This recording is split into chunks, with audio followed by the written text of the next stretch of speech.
Abandoné a mi esposo y a mis 2 hijos por irme con otro hombre. A los 4 meses me detectaron una enfermedad terminal y mi nuevo novio llamó a mi ex esposo para decirle que no podía meterse con alguien así, que me venga a cuidar. Pero ni él ni mis hijos quieren. No sé qué hacer. Nunca pensé que mi vida pudiera reducirse a esto, sentada en una banca fría del aeropuerto, con la garganta ardiéndome por tantas náuseas, mientras el anuncio de vuelo repetía mi nombre como si intentara humillarme frente a todo el mundo. Recuerdo cómo la gente me veía, como yo apretaba el teléfono esperando un mensaje, una llamada, un milagro. Pero nadie llegó. Ni mi esposo. Ni mis hijos. Ni siquiera el hombre por el que lo dejé todo. Yo, con mi maleta rota, mi cuerpo fallando y mi orgullo hecho pedazos, entendí que tal vez ya no tenía a nadie. Y aún así, juro que no merezco esto. Déjenme contarles cómo empezó todo. Todo comenzó de una forma tan absurda que a veces me pregunto si el destino simplemente quiso burlarse de mí. Yo tenía 32 años, llevaba 11 de casada con Julián, un hombre que cualquiera describiría como ejemplar. Responsable, cariñoso, trabajador, siempre pendiente de mí y de nuestros hijos. Y estaba bien.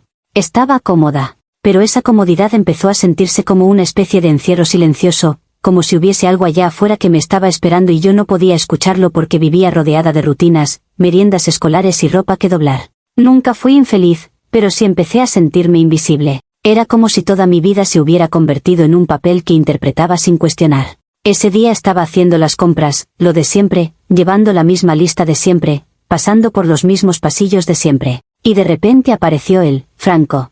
Tenía 23 años, un aire despreocupado y una sonrisa que no sabía si era inocente o atrevida. Me preguntó dónde encontrar las pizzas congeladas. Nada extraordinario. Pero luego se quedó hablando, preguntando cosas, interesándose de una manera que me tomó desprevenida. Yo respondía sin pensar, casi automática, como si mi boca decidiera por mí. Cuando me preguntó si era casada o si tenía hijos, sentí que se me detuvo el mundo. Por alguna razón que aún no comprendo, dije que no, que era soltera, que la vida de casada no era para mí. Fue como escuchar a otra persona hablando desde mi cuerpo.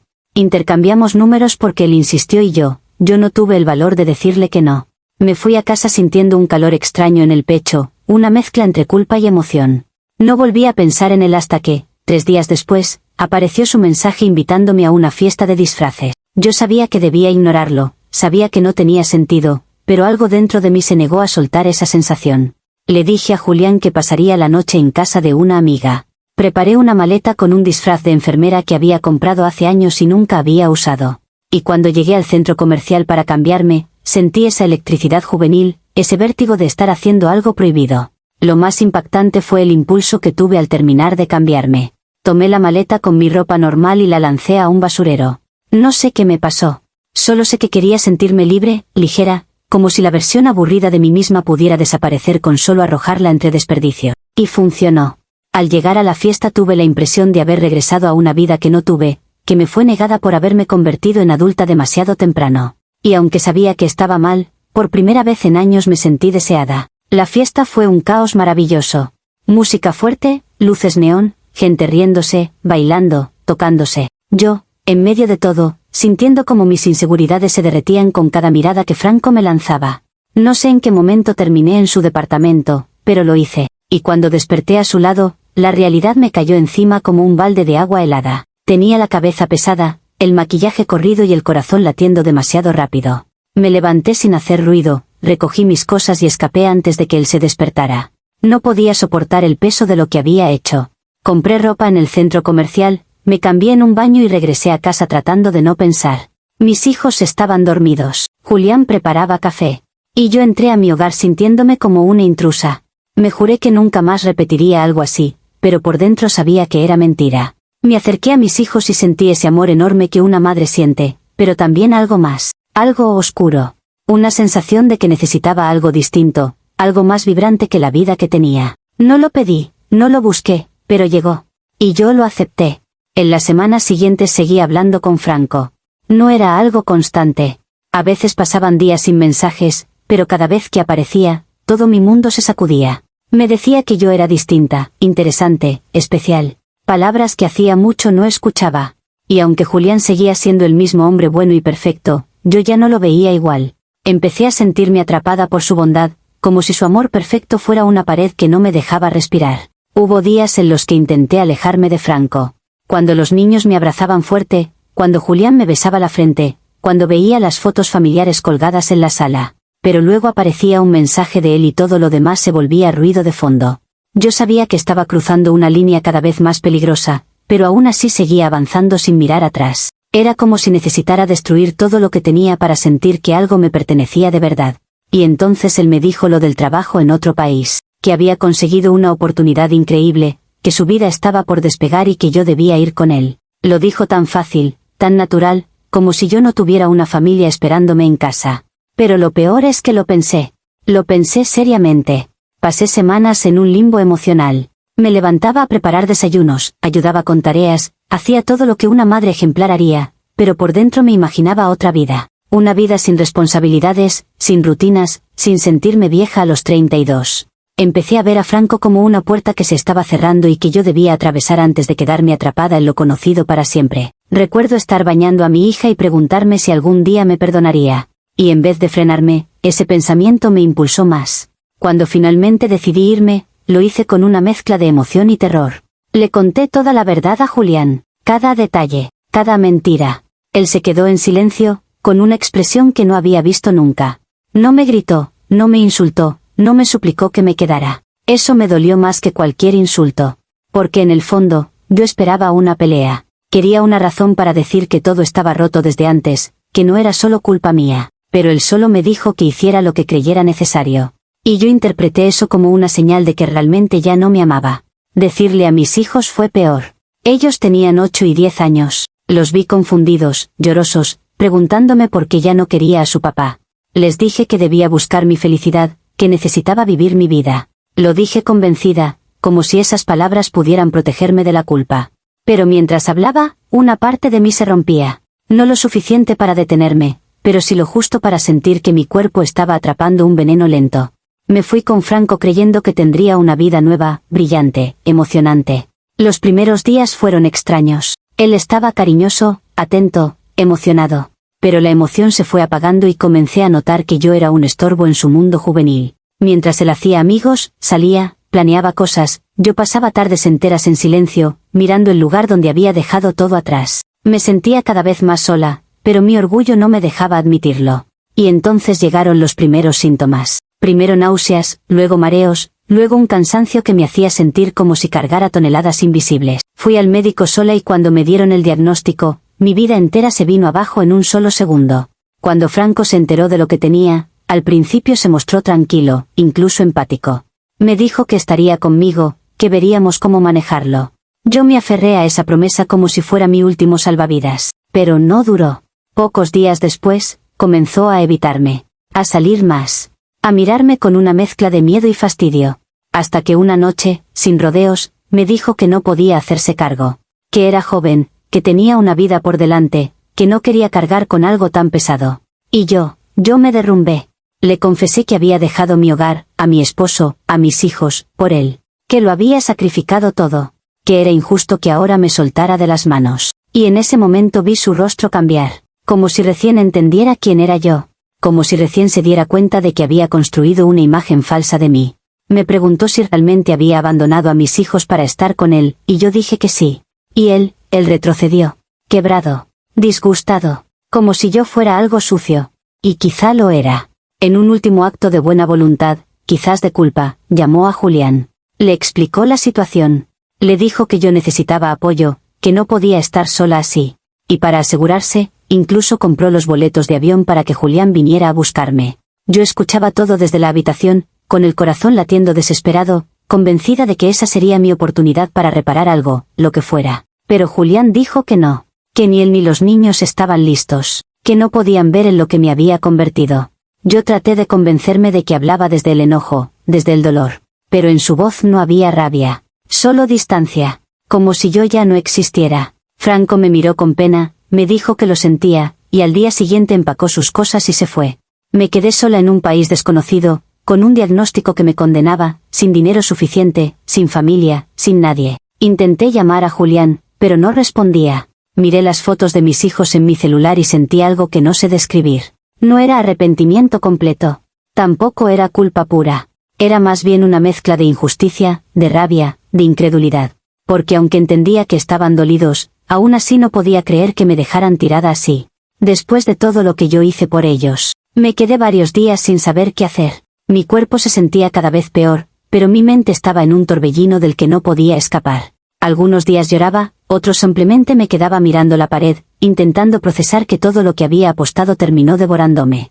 Era como si hubiera saltado al vacío buscando libertad y hubiese aterrizado directamente en mi propio castigo.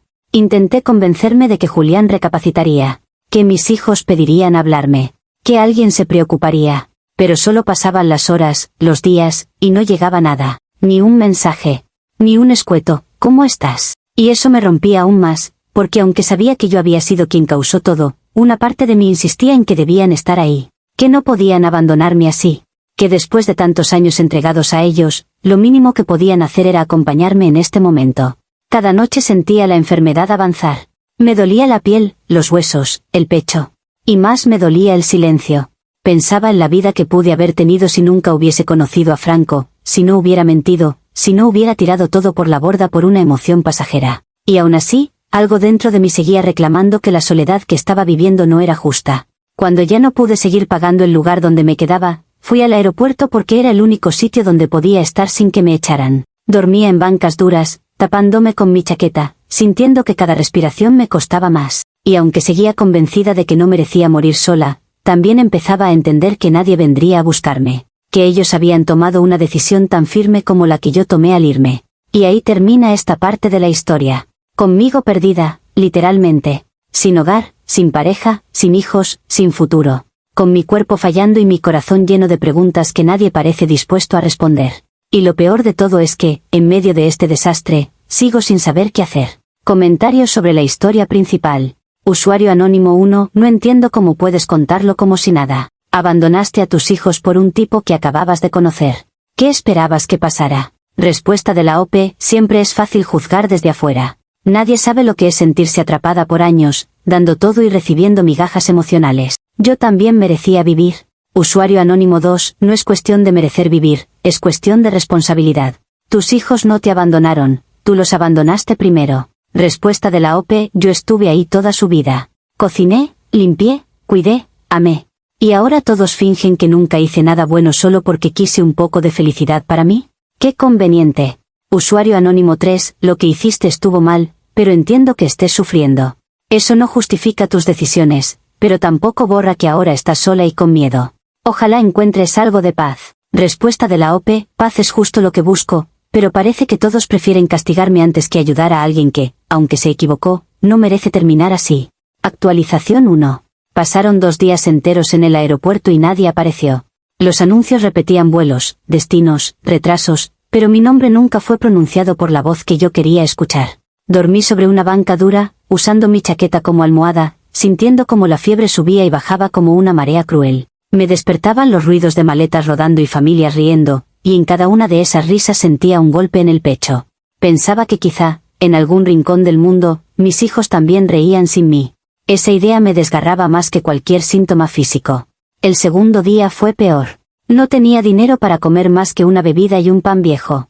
Cada vez que revisaba el celular, continuaba vacío. Sin llamadas perdidas. Sin mensajes. Sin siquiera una reacción a los que yo misma había enviado. Cuando al fin entendí que no llegaría nadie, que no habría un abrazo de última hora ni un arrepentimiento sorpresivo, empecé a aceptar que quizá había llegado al punto exacto donde mis decisiones me llevaron. Y aún así, algo en mí seguía pensando que ellos también fallaban conmigo. La mañana del tercer día, con la garganta seca y las piernas temblorosas, marqué el número de Julián. Cuando escuché su voz decir hola, tuve que contener un sollozo. Le dije que si no iba a verme por todo lo que vivimos, por lo menos me prestara dinero para tomar un vuelo hacia la casa de mi madre. Le recordé los años en que estuve a su lado, sacrificando mis sueños, mis noches, mi cuerpo, todo, para construir un hogar. Él guardó silencio un momento y accedió. No con cariño, no con nostalgia, sino con una distancia que dolía más que un insulto.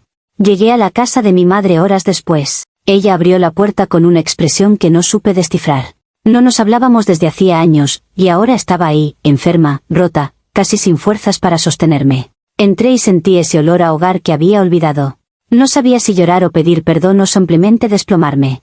Me senté en la mesa de la cocina y mi madre se quedó frente a mí, mirándome como se mira a un extraño que alguna vez fue importante. La conversación fue dura. Ella me preguntó qué había hecho con mi vida, por qué había abandonado a mis hijos, por qué tiré todo por la borda. Y yo intenté explicarle lo que ni yo misma entiendo del todo. Le dije que quería sentirme viva, que quería recuperar algo de mí, que estaba cansada de la rutina y del rol que todos esperaban que cumpliera. Ella solo negó con la cabeza y me dijo que siempre tuve todo, que había sido yo quien destruyó su propio mundo. Me dolió, pero lo peor fue darme cuenta de que tenía razón. Aún así, no me parece justo que Julián y mis hijos me hayan dejado sola en el peor momento de mi vida. Sí, me equivoqué. Sí, fui egoísta. Pero también fui madre, esposa, cuidadora. Siento que todos se olvidaron de eso demasiado rápido. Y aunque ahora entiendo la gravedad de lo que hice, no puedo evitar sentir que también me están castigando más de lo que merezco.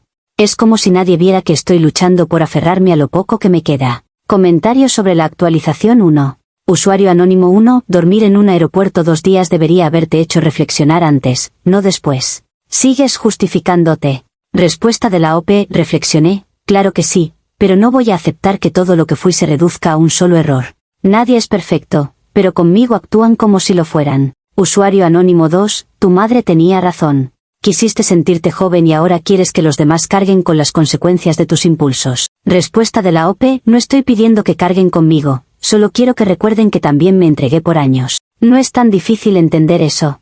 Usuario anónimo 3. Entiendo que estés enferma y sola, pero viene de decisiones durísimas que tú tomaste. Reconocer eso no te quita humanidad, te la devuelve. Respuesta de la OP. Quizá algún día lo vea así, pero ahora mismo solo siento que el mundo entero decidió darme la espalda al mismo tiempo. Actualización 2. Han pasado 2 años desde aquella conversación con mi madre. La enfermedad avanzó como una sombra inevitable, comiéndose mis fuerzas poco a poco. Vivo en un pequeño cuarto que ella acondicionó para mí, y aunque nuestra relación nunca volvió a ser cálida, al menos no estoy completamente sola. He pasado más días en cama de los que puedo contar, mirando el techo y preguntándome en qué punto exacto perdí mi vida. A veces pienso que fue el día que conocí a Franco. O quizás fue mucho antes, cuando comencé a sentir que no era suficiente siendo solo esposa y madre. Hace unos días supe que ya no me queda mucho tiempo. Lo sentí en el cuerpo, en los huesos, en la forma en que respirar se volvió un esfuerzo constante. Y entonces, con un nudo en la garganta que me quemaba, marqué el número de Julián. No para reclamarle, no para pedirle que volviera, sino para pedirle un último favor. Le dije que quería ver a mis hijos, que necesitaba escucharlos, aunque fuera una vez más antes de irme. Él guardó silencio antes de responder. Luego escuché cómo llamaba a los niños, ya no tan niños. Cuando sus voces llenaron la línea telefónica, mi corazón se desmoronó. Les dije hola con una voz que apenas me salía. Ellos respondieron con cautela, con esa mezcla de amor y resentimiento que se forma cuando alguien te deja atrás. Les pedí que viajaran a verme, que quería abrazarlos, despedirme, mirarlos a los ojos una última vez. Me dijeron que no estaban listos, que había heridas que todavía dolían, que no sabían si podían verme así. Y lo entendí. Por primera vez, lo entendí sin justificarme. Pero también me escucharon llorar. Me escucharon pedirles perdón desde un lugar real, no desde el ego. Me escucharon decir que los amaba más de lo que había sabido demostrar. Hubo un silencio largo, uno de esos silencios que cambian la dirección de una vida entera. Finalmente aceptaron. Llegaron 2 días después, más altos, más maduros, con miradas que parecían llevar años de preguntas. Cuando entraron a mi cuarto, sentí que el aire se detenía. Les pedí perdón. Les dije que lo lamentaba todo, que jamás debía haberlos dejado. Ellos lloraron. Yo lloré. Me dijeron que lamentaban que mis decisiones me hubieran llevado a ese punto. Que ojalá las cosas hubieran sido diferentes. Que quizás, si hubiéramos luchado juntos, nada de esto habría pasado. Me tomaron de las manos. Se quedaron conmigo hasta quedarme dormida. Y aunque sé que no puedo recuperar lo que perdí, al menos me fui sintiendo que algo se reparó en los últimos minutos. Algo pequeño, algo frágil, pero real. Comentario sobre la actualización 2. Usuario anónimo 1. Qué historia tan triste. No todos los finales felices son posibles, pero al menos hubo un cierre. Usuario anónimo 2. Es devastador, pero también es una lección. Las decisiones importan, incluso las que parecen inocentes. Usuario anónimo 3. Ojalá todos puedan encontrar paz, incluso ella. Aunque se equivocó, nadie merece irse sin un último abrazo.